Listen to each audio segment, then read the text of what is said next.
पाकिस्तान का सबसे बड़ा shrimp farming pilot project. Shrimp farming क्या है, इसको कैसे किया जाता है? टेक्नोलॉजी हमारे पास आ गई है, झींगा पैदा करना शुरू कर दी है। पंजाब में साल में 500 टन तक झींगा खाया जाता है मुख्तलिफ होटलों में।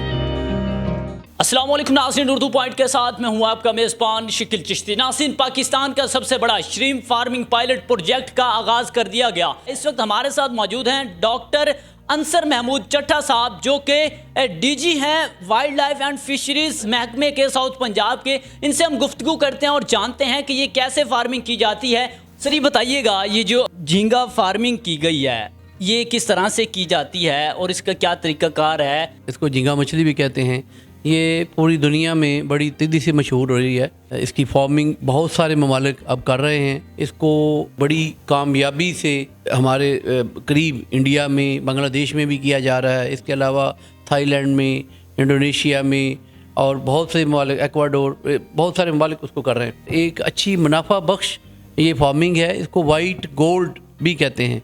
तो इसको पाकिस्तान में भी लाने का मंसूबा है। वज़ीर आला साहबा ने ये इनिशिएटिव लिया कि इसको अच्छे तरीके से एक बड़े पैमाने पे लाने के लिए महकमा ख़ुद एक बड़ा पायलट प्रोजेक्ट करे। लिहाजा हमें कहा गया कि जी आप कम से कम 100 एकड़ पे ख़ुद श्रिम्प फार्मिंग करके एक तो अपनी कैपेसिटी बिल्ड करें और एक देखें कि जी कैसा काम है, किस तरह है, ताकि हम प्राइवेट सेक्टर को, फार्मर्स को इस तरफ ला सकें प्रॉपर तरीके से। ब्रीडिंग इसकी बच्चा पैदा नहीं होता, बाहर से छोटा बच्चा ला के तो यहाँ पे थोड़ा बड़ा करके बच्चा तो वो हमें दिया गया, टेंडर करके हमने लिया। इसी तरह फीड जो है उसके भी इश्यूज़ हैं। एक जो है मिल यहाँ पे बनी है, लेकिन ज़ाहिर है अभी इस सेक्टर के लिए इस पर बहुत काम करने की ज़रूरत है। तो सीड और फीड दोनों इश्यूज़ थे।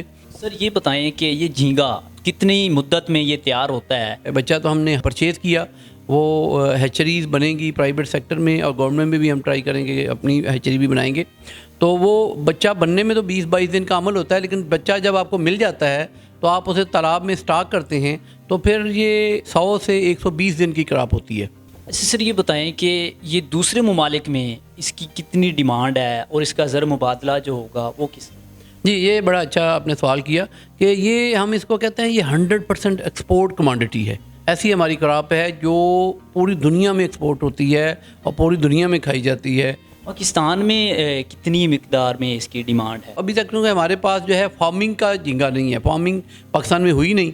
अभी पहला बड़ा प्रोजेक्ट हमने किया है और अब इंशाल्लाह बड़ा मंसूबा पंजाब गवर्नमेंट ला रही है।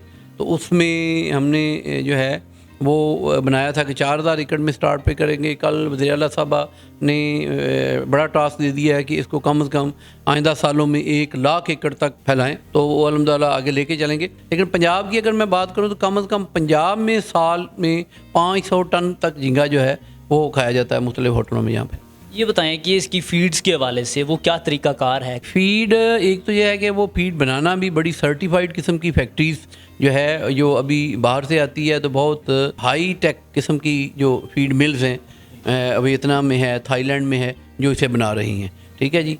तो यहाँ पे भी जब हम बनाएंगे तो बड़ी हाई टेक लेवल की फीड मिल बनाएंगे। बल्कि ये एक बड़ा मतलब है हमारे लिए, कह लें कि अभी ज़रूरी है कि चूँकि अभी हमने टेक्नोलॉजी हमारे पास आ गई है बनाना, हमने इसको जो है झींगा पैदा करना शुरू कर दिया है। लेकिन इसके इनपुट्स मेजर जो दो हैं, सीड और फीड, इस पे काम करने की ज़रूरत ज़ाहिर है अभी फौरी। फिर इसकी मुकम्मल वैल्यू चेन डेवलप करने के लिए ख़ुसूसन साउथ पंजाब में अगर ज़्यादा होगा तो यहाँ पे, क्योंकि अभी तक इसकी फैक्ट्रियाँ भी जितनी हैं प्रोसेसिंग की वो भी कराची में हैं, और अभी जो बच्चा हमने लिया है जो वो भी हम कराची से लेके आए हैं। उन्होंने बाहर से लिया था और हमें बड़ा करके बच्चा हमें आगे सेल किया। तो हमें इसकी बच्चे के लिए भी यहाँ पे और ख़ुसूसन फीड की, और फिर इसको हार्वेस्ट करके प्रोसेसिंग करने के लिए, फीड और प्रोसेसिंग के लिए भी हमें साउथ पंजाब में इसको जो है प्राइवेट सेक्टर को आगे आना होगा।